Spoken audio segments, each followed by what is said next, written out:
তো বন্ধুরা, ঘরে যদি কোনো পুজো হয় দেখবে ঘর দুয়ার কিন্তু পরিষ্কার করতে হয়। আর নিজের বাড়ি হলে তো চারিদিক পরিষ্কার করবো এ করবো, কিন্তু যেহেতু পরের জায়গায় থাকতে হয় তবু নিজের সামনাটাকে একটু ভালো করে পরিষ্কার যদি না করে নিই কী করে হবে। সকালে বেরিয়েছিলাম অমিতের সাথে, আজকে হাজব্যান্ড আর ওয়াইফ মিলে একটু মর্নিং ওয়াক করতে বেরিয়েছিলাম। না বন্ধুরা, মর্নিং ওয়াক করতে বেরোয়নি, ভুল বললাম তোমাদেরকে, জাস্ট মজা করে বললাম। বেরিয়েছিলাম 5টার সময় আমপল্লব আনতে, কারণ আমপল্লব আনতে কালকে ভুলে গেছিলাম, তার জন্য তখন ভিডিও করা হয়নি, কারণ তাড়াহুড়োর মধ্যে গিয়েছিলাম।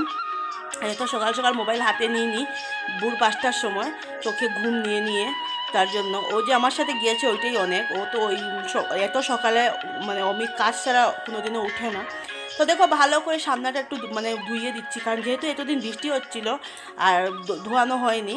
তো এখন তো ভাবলাম যে না, আজকের দিনটা এই দুদিন থেকে না দিনটা খুব ভালো দিচ্ছিল, কিন্তু আজকে আমি তোমাদেরকে আবার ব্লগ আপলোড করবো। আজকে কিন্তু পুজোর পরের দিন বৃষ্টি। তো দেখো মাম্মা উঠতে একটু লেট করেছে বলে ভাবলাম যেন একবারে এদিকের কাজবাজ সেরে তারপরে যাব পুজোর দিকে, না হলে কিন্তু একটা মানে মস্ত বড় প্রবলেম হয়ে যাবে। বাসি বিছনা হচ্ছে না উঠে কীভাবে যাবে, বেড কাভার ওভার চেঞ্জ করবো। দেখো ভালো করে এদিকে ধুইয়ে দিয়ে তারপরে এদিকে চলো। Hello everyone and welcome back to our channel Happy Life ডালিয়াতে তোমাদের অনেক অনেক ওয়েলকাম। আজকে হলো মঙ্গলবার আর আজকে বিপত্তারিণী পুজো, ইয়েটা মানে প্রথমটা, দ্বিতীয়টা তো শনিবারে পড়লো। ভাঙবো না, কী করো না, দেখো অবস্থা কীভাবে আষাঢ়টা মারলো যদি যাইতো। আর কী বলে এটাকে, এখন বাজে প্রায় 10:30। এত টাইম থেকে যে ভিডিও, অন্ধকার লাগছে না, লাইট জ্বালাই নিজে, এত টাইম থেকে যে ভিডিওটা শুরু করব সময় পাইনি। আজকে সকাল থেকে কাজ বাজে একটা তাড়াহুড়ো, বুঝতেই পারছো, করে পুজো পালি থাকলে একটা কাজ বাজে তাড়াহুড়ো থাকে। এখন শুধু ঘর মুছবো, ঘর ঝাড়ু দেওয়া শেষ, বিছানা পাটি সব বেড কাভার ওভার চেঞ্জ করেছি, বালিশের কাভার টাভার। এখন শুধু ঘর মুছবো আর কী বলে এটাকে ইয়ে করবো, সামনে একটু জল দিয়ে দিচ্ছি, কারণ যেহেতু পুজো বালির মধ্যে জল গোবর মানে পাইনি, সকালে বেরিয়েছিলাম কিন্তু পাইনি, তার জন্য একটু জল দিয়ে ধুয়ে দিলে ভালো হয়, একটু সামনা টান্না একটু পরিষ্কার থাকাটা ভালো।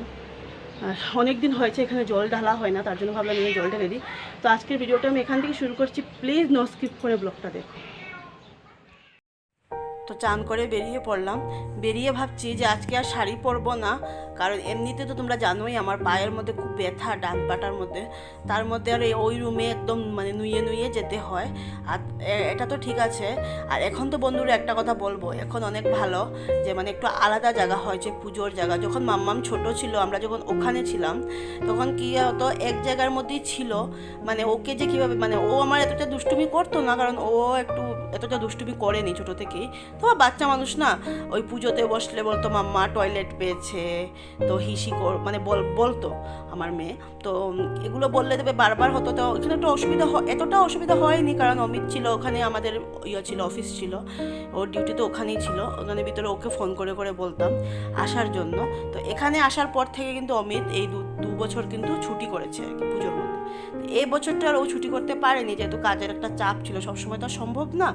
তো তার জন্য আজকে আমি পুরো একাই করবো, তার জন্য এমন ভালো করে আমার পুজোর ভিডিও করাও হয়নি। দেন মানে শাড়ি টাড়ি পরবো না ভাবছি, কারণ দেখবে শরীর যদি ভালো হয় মন মেজাজও ভালো লাগে। হ্যাঁ, আর শরীর কি মানে আমাদের মানুষকে মানে বলে না, মানুষ চললে ফিরলে করলে মানুষকে লাগে মানুষ সুস্থ। আমার একটাই প্রবলেম, আমি বিছানার মধ্যে মানে গড়াতে ভালোবাসি না।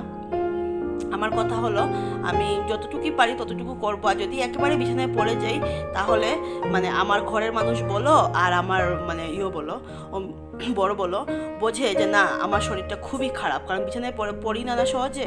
আর কোনো মানুষ দেখবে অল্প কিছু হলেই সারাদিন বিছানায় শুইয়ে দিয়ে সময় কাটিয়ে দেয়, মানে কি বলবো। তো ওগুলো মানুষের কি মানে অল্প কিছু হলে, আমি এরকম না, আমার মানে এগুলো ভালো লাগে না। আমার কথা হলো আমি যতটুকু পারবো ততটুকু করব, কারণ করতে হয়। আর নিজেকে মানে শরীরকে যদি বলি যে আমি অসুস্থ, তাহলে না, মন হলো সব মানুষের সবচেয়ে বড় জিনিস। মন যদি ভালো থাকে তাহলে আর এর উপরে কিছুই হয় না। তো দেখো চলে আসলাম সিঁদুর পরে, এদিকে লক্ষ্মীর এটাকে নিয়ে তারপরে ওইদিকে রেখে তারপর এই জায়গাটার মধ্যে ভাবলাম পুজো দেবো, কারণ মানে মধ্যে তো পুজো দেওয়া যায় না, আর একটু মানে করতেই হয়। তো ওইদিকে গুরুদেবও আছেন, আর এদিকে আমি কোথায় বাড়ি একটেকগুলো সরালে আবার ঝামেলা হয়ে যাবে। তার জন্য ভাবছি না, এখানে এই জায়গাটা দেখলাম একটু ফ্রি আছে।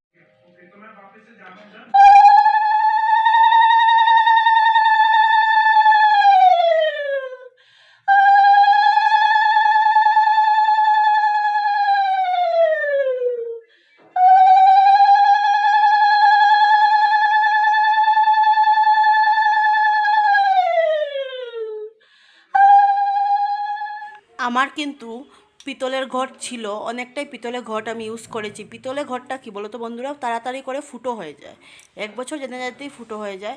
তার জন্য গত বছর ওকে দিয়ে বললাম যে তুমি স্টিলের ঘট নিয়ে দিচ্ছি। এমন তো এমন মামার মতো সব কিছু খায়ও না, ওগুলো খাবি না। নে মামা নে প্রসাদ। আর ওর শরীরটা আজকে একটু ভালো না, মেচমেচ করছে, বোধহয় সর্দি, 2 দিন চান করেছে তো নিজে নিজে, তার জন্য। আমার জন্য নিয়ে নিয়েছি। আর এখনও জল খাইনি, আগে জল খেয়ে উপোস ভেঙে তারপরে। তুমি কি খাবা এঞ্জু? ও এঞ্জু, হ্যাঁ কী খাবা? খাও না বাবা ওগুলো।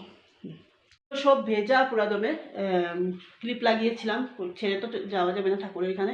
এখন প্রসাদ খাবো, প্রসাদ খেয়ে অল্প টাইম বসবো, পান টান খেয়ে অল্প পরে 2:30-3টার দিকে ভাত খাবো। কারণ যেহেতু পুজো দিয়েছি প্রসাদ তো খেতেই হবে। আর প্রসাদটা খেয়ে গুটুনকে ভাত দিয়ে দেবো, কারণ ওরগুলো ধরলে টরলে ওকে আজকে শুটকি দিয়েই দেবো, কারণ মাছ মস্ত কিছু চিকেন টিকেন ঘরে নেই পুজোর জন্য। আর কি বলে এটাকে, আমরা অল্প পরে খাবো। আর অমিত আসলে অমিতকে রাত্রে, আর অনেকটা ফল রয়ে গেছে, রাত্রে খাওয়া হবে, কিন্তু যেহেতু প্রসাদ একটু খেতে হবে তো খেয়ে দিচ্ছি। আর মাম্মাম দেখো সব কিছু বেছে বেছে খায়। সিডসগুলো প্লেটে রেখে দে, সিডস প্লেটে রাখো, ওয়াটারমেলনে। পাগলের মতো চুল টুল করে রেখেছে, সর্দি। টেস্টি। শুভ সন্ধ্যা বন্ধুরা, এখন বাজে প্রায় 7:05। আর দুপুরে তো একটা জম্পের ঘুম দিয়েছি, কারণ রাত্রে কালকে আমার একদম ঘুম হয়নি, তার জন্য। তো এখন প্রসাদ অমিতকেও দেবো আর আমরাও খাবো, কারণ দুপুরবেলা তো খেয়েছি আর এখন আবার খাবো প্রসাদ, নাহলে তো প্রসাদ শেষ হবে না। তো এখন প্লেট কোথায়, তারা প্লেট নিয়ে, তো ওকে দিয়ে আমরা এখন খেয়ে নেবো। আর চা খাবো কিনা ঠিক নেই, কারণ গ্যাস হয়ে গেছে আজকে প্রচণ্ড। আর এই যে একজন দেখো সাগুকে বলে পায়েস, সাগু বলতে পারে না, জানি না ছোটো থেকে এরকম, এখন তো পারে, এখন বলতে হবে পায়েস বলবে। পায়েসকেও পারবে, ওর ফেভারিট হলো সাগু।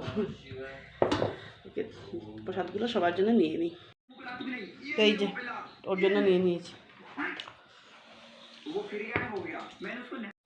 তো এখন বাজে দেখে নিই 10:20 বাকি। চলে আসলাম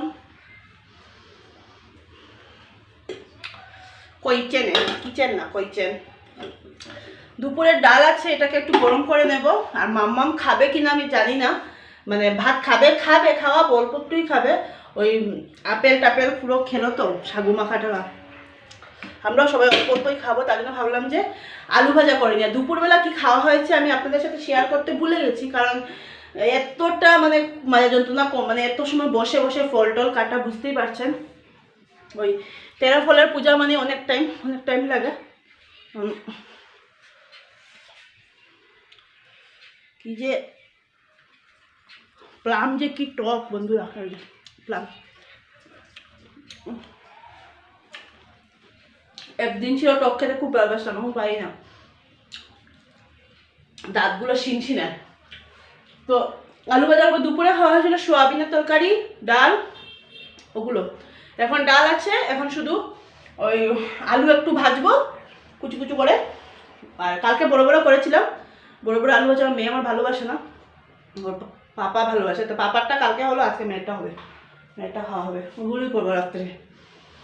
আর সবাই কীরকম করলেন বিপত্তারিণী পুজো? বছরের আমাদের বাঙালিদের সব 12 মাসে 13 পার্বণ, একটা পার্বণ বেশি, 12 মাস থেকেও করতেই হবে। আর ফলেরও খুব একটা দাম যে বেশি ছিল ওটাও বলবো না, এরকম দাম থাকেও, কিন্তু খেয়ে সবজিপাতির দাম খুব বেশি আমাদের এখানে, সব দিকেই সবজিপাতির দাম এখন বেশি। আর কলকাতার সাইডেও সবজিপাতির দাম বেশি, মামা ওরা বলছিল। আর এদিকে শিলচরের সাইডেও মা ওরা বলছিল দাম বেশি, সব জায়গায় কখন হবে, ফ্ল্যাটের সময় না। আর এই যে বাঁচা কুচা ফল এগুলোই রইল, আর এখানে কাটা হয়নি যেগুলো আছে এগুলো। আর এগুলো 13 ফলের যেগুলো তো পুজো দেওয়া, এগুলো ফল হয়ে গেছে। আর এই যে সুতো বেঁধে নিয়েছি, মামামকেও দেওয়া হয়ে গেছে, আর অমিতও বেঁধে নিয়েছে, কারণ আমরা বেঁধে নিয়েছি, কারণ থাকলে থেকে যে আজকের দিনটা বাঁধতে হয়। আর আপনাদের এই নিয়ম আছে নাকি? সবার এই পুজোর মেইন হলো এই যে সুতো, 13টা কাঠ দিয়ে, 13 ফলের পুজো মানে 13টা কাঠ দিয়ে। তো আর বক বক করবো না, এখন বসিয়ে দিই। কেউ কেউকে দেখেছি বন্ধুরা যে 13টা গাঁটের সাথে 13টা দুব্বও দিয়ে দেয়। তো আমার মাকে আমি দেখেছি 13টা দুব্ব মানে দেয় না, একটা দুব্ব দিলেই হয় বলে মা। 13টা দুব্ব তো পুজোতে দেওয়াই হয়, 13টা গাঁট দিতে হয়। এই পুজোর মধ্যে সবচেয়ে মেন হলো এই সুতোটা কিন্তু খুব একটা মানে বলবো, আর আমি তো এগুলো খুব বিশ্বাস করি, সুতো বাঁধা। তো দেখো চলে আসলাম রান্নাঘরে, আলু ভাজাগুলো ভেজে নেব, ভেজে এগুলো। আর এমন জায়গায় বর টিভি লাগিয়ে দিয়েছে, টিভি লাগানোর সময় বলছিল যে তুমি কিচেন থেকেও টিভি দেখতে পারবে, কারণ যেহেতু রান্নাঘরে কাজবাজ করতে হয়। আর গোনা 2-3টে সিরিয়াল দেখি, আর বেশিরভাগই আমি ইউটিউবে ব্লগ দেখতে থাকি, আর না হলে গান শুনি। আমার এতটা মানে যে মুভি টুভি দেখার মতো ধৈর্য, এত টাইম যে আমার অনেক কম আমি দেখি। বেশিরভাগ দেখলে সাউথ ইন্ডিয়ান মুভি দেখা হয়, এগুলো মুভি তো ওখানে আর ভালোও লাগে না, ও হিন্দিগুলো। তো দেখো আলু ভাজাটাকে একটু ভালো করে করবো, আর এখানে ডালটাকে আমাদের ভাতটা খাওয়া কমপ্লিট, এখন বাজে 11টা 10। এখন শুয়ে পড়বো। আর এখন এই যে দুধ জাল বসিয়েছি, এখানে দুধটা জাল মানে দিতে ভুলে গেছিলাম, ঠাকুরকে দিয়ে এরপরে নিয়ে এনে যে এখানে রেখেই দিয়েছি। তো বন্ধুরা আজকের ভিডিওটা আমি এখানেই শেষ করছি, প্লিজ নো স্কিপ করে দেখো। আর নতুন বন্ধু যারা প্লিজ আমার চ্যানেলটা সাবস্ক্রাইব করে দিও, আর পুরনো বন্ধু যারা সাথে থাকো, পাশে দেখো। বাই, কালকে আরেকটা নিউ ব্লগ নিয়েছি। Bye, good night and sweet dreams.